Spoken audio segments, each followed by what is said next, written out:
we thought we would do a little segment here and just talk about a couple of things. We'll do these randomly as we continue on our little path of community studio. So I thought it would be fun today to talk about the idea that some people think that in order for their practice to count, so they need to be on their mat for a full hour every time, or that they have to do an asana practice every day for them to have a yoga practice. And it's just not true. And it's a myth that I think prevents people from committing to a more, I guess, committing to a practice, period. Particularly a daily practice. Yeah. That's like it's an excuse that people can use, that I have in the past used myself. Yep, me too. Not practice that day. Yeah. Like if it's just one more thing that you have to do and it's going to take up so much time and it's overwhelming. Yeah, I can see why people don't get on their, however you want to put it. Well, people don't practice as regularly as they could because they're setting up those roadblocks for themselves. Right. And as an example, we're doing the 5-week journey right now. And one of the women that I'm working with, she had a rough week and she wasn't feeling so well. She's coming down with a cold and she's doing a little bit of journaling. And in there, she talked about how it wasn't a good week for her practice. But in reality, she had actually managed to do some pranayama, some breathing, and a little bit of meditation, at least each night. Nice. What she was referring to as far as not being a good week for her practice was that she didn't get to her physical practice every single day because she wasn't feeling up to it, or the time she had planned for it, got sidetracked by something else. Yep. And so when we spoke, as part of the program, we talk once a week.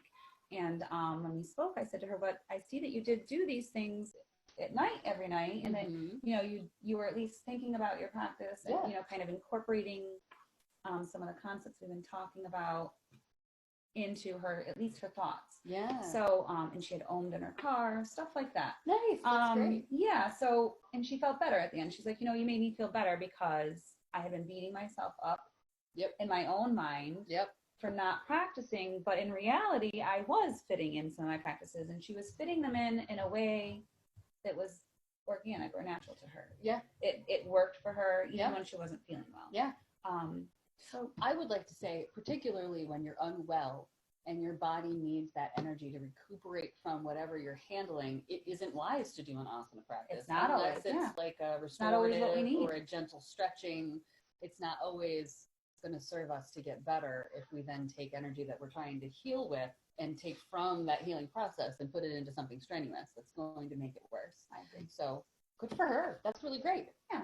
So I just wanted to take a second and talk about the fact that, even if you are getting a regular physical practice too, even that ebbs and flows for even regular practitioners. Absolutely. You might go through a stint where you go to class once a week for 4 months, 6 months, maybe even longer. And then all of a sudden you got sick, or something in life happened. A family member got sick, or, we're at the age, at least I know I am, like we have kids that get sick, parents that get sick. And it kind of side rails us from our routine. Absolutely. And then it's kind of hard to get back into it. And we feel like, oh, well, what's the point? I've been off of it, not doing it this long. Maybe I shouldn't go back. Your practice is always there. And I think our teacher has referred to it in the past as every time you come to your practice, whether it be mentally, whether it be the breath, a conscious few breaths, or being able to actually get on your mat and do a physical practice, every chance, every instance counts. I think she says it's like a deposit in your karma bank account or practice bank account. So it's just another little step on the path that can help. And it bolsters those periods of time that you can't practice.